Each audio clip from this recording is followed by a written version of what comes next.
It's time for an update on how well the Skookum Choocher has been performing so far.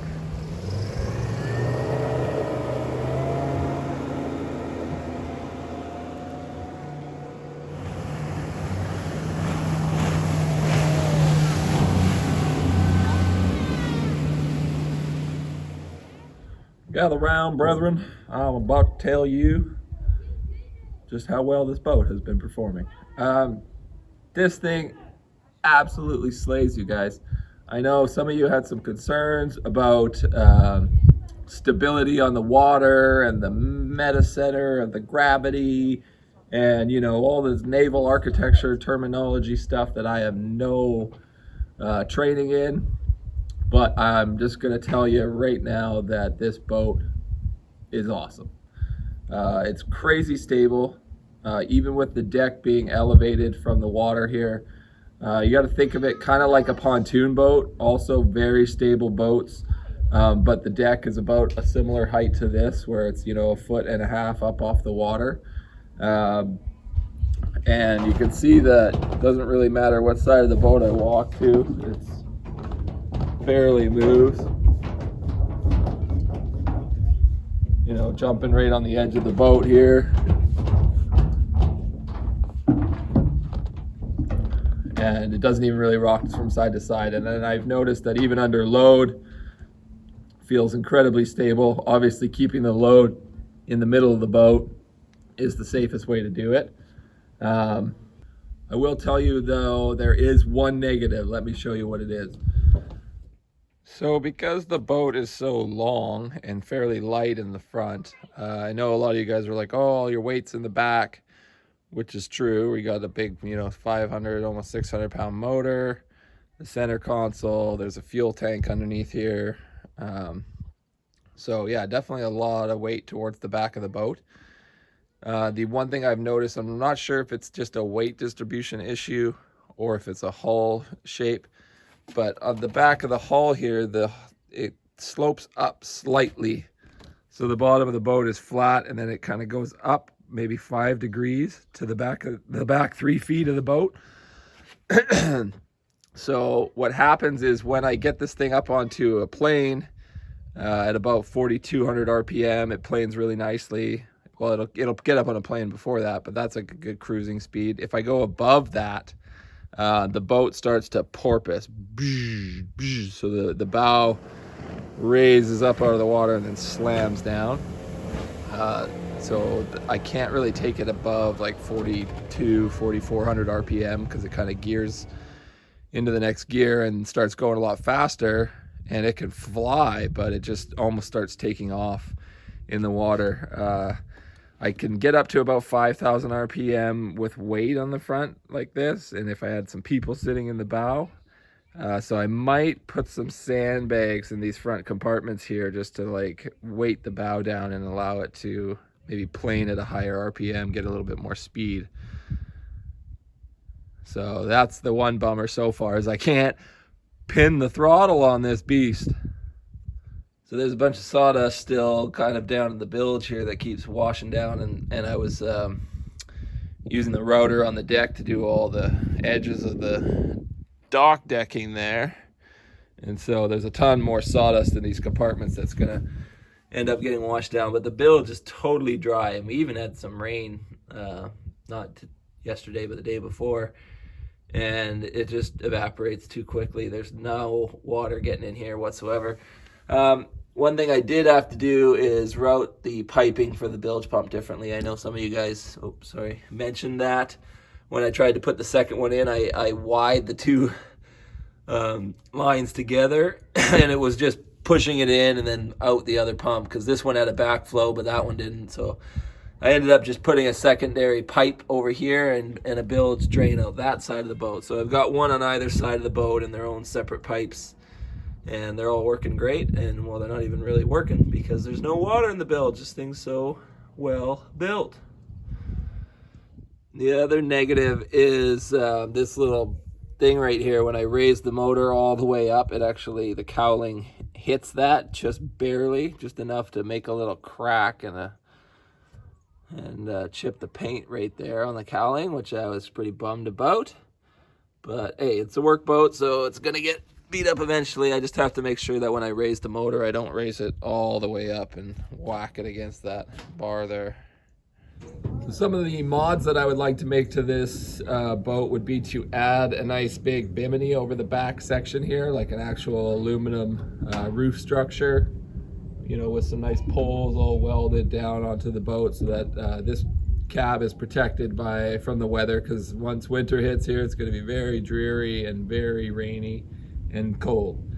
So if I want to work into the fall at all, I'm going to need to get some protection on here. I just don't know if I can afford to do that this year. So I might just be putting on the Gore-Tex and layering up if I'm bringing loads out here in the wintertime. So yeah, I wanted to put a bimini over the back section here, and also add some removable railing along either side. So just weld some little pipe slots that I could drop some railing sections into, and as well as put a bow railing up around the front, especially this little landing here. So I'd like to have a permanent bow railing kind of come up here and go around the bow and then kind of come back down and just leave an opening right there where the landing to get on and off is. That's been working out really well, just having that, being able to step up onto the landing and have a nice steady spot to stand on here. These little gear bays have been great too, because we store all sorts of ropes and kids' flippers and masks and chain and that sort of stuff in there, as well as in the back. There's just endless storage here underneath these compartments. They're all still pretty much empty. We just keep life jackets, and I'll tell you, these little containers that I got from Princess Auto, these things are awesome. They're like these little waterproof storage containers, and they're cheap and durable. So these little containers are great, because I'll tell you, when you're camping or off-grid living, building like I'm doing, you need reliable dry space to keep certain things, right? Books, tools, mainly, you know, tools and all your personal items and stuff like that. And these are great little cases. They all stack on top of each other, and the little feet kind of lock in. They don't like actually lock, but they stack in these little things so they don't slide off of each other. So I keep all the gear for the boat in there, the flare gun and extra boat stuff and fishing rod holders and tool kits and stuff. So they're decent size, and they're made out of a nice sturdy plastic, and they've got the nice rubber gasket that goes all the way around here, and two decent good clamps that actually really hold everything down. So it's a great little thing to have on your boat, or keep in the back of your truck. I got a whole bunch of them up at the camp just to keep all my other stuff, small tools and that sort of stuff in. And they're great because you just leave them right out in the rain. Other stuff I got from Princess Auto that's been a real good money saver is like these really nice nylon 5/8 braided lines. They're like half the price of buying them at a marine store at Princess Auto. So I've had to buy lots of ropes, lots of lines. And I'm glad that Princess Auto stocks these nice 20-foot lines, which are perfect for a big boat like this. So I got a whole bunch of those. Been using them to tie up the dock and all sorts of stuff as well. So once again, my little log lift is in dire need of some modifications. My last little brace here that I hadn't replaced with a carriage bolt just popped loose. So I need to put a carriage bolt in there. But the main problem, as you can see, is the water level is just dropping quite rapidly on this lake. When I set up this log thing, these boulders right here were about under 6 inches of water. So the water level was much higher, like almost 2 feet higher. It was like right there, and we actually had to use logs to prop this thing up to keep it up above the water. And yeah, pretty sure I just ripped a fart doing a live video, but okay, no worries. It's the way we roll out here. So yeah, there's only about 6 inches of water under there now. I haven't heard it banging or anything when the waves come, so it's not dropping too below that. But I think what I need to do is at least move one of these forward. I think that one there is a little further back, so if I move the eye bolt forward, the whole rig will shift out and push me out a little bit. I need to get, you know, at least another foot or two offshore. You can see there's kind of a big rock underneath there, so there's not a lot of, it's real gradual depth right there, so every foot counts. I've got about a foot under the Parker there, which we don't leave out here, which is fine. So but yeah, I don't know when the rains are coming. We keep getting little showers, but nothing serious enough to actually affect the lake level. Just wanted to show you guys how crystal clear the water is out here. So that dock there, you might think, oh, I've seen water that clear. Well, the water right over here is about 6 feet deep, 7 feet deep right there.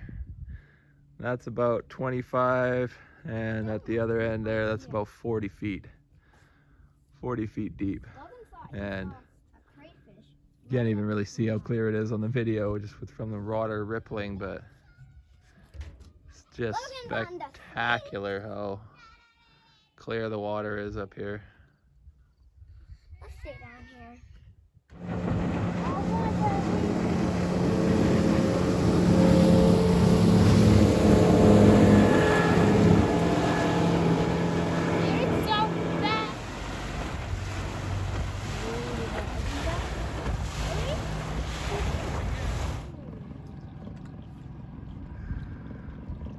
We're leaving the skiff in the dock tied up to this mooring buoy here. Hopefully that'll keep the waves from banging on the shore, because the water levels just dropped so much I didn't want to leave it on the beams there.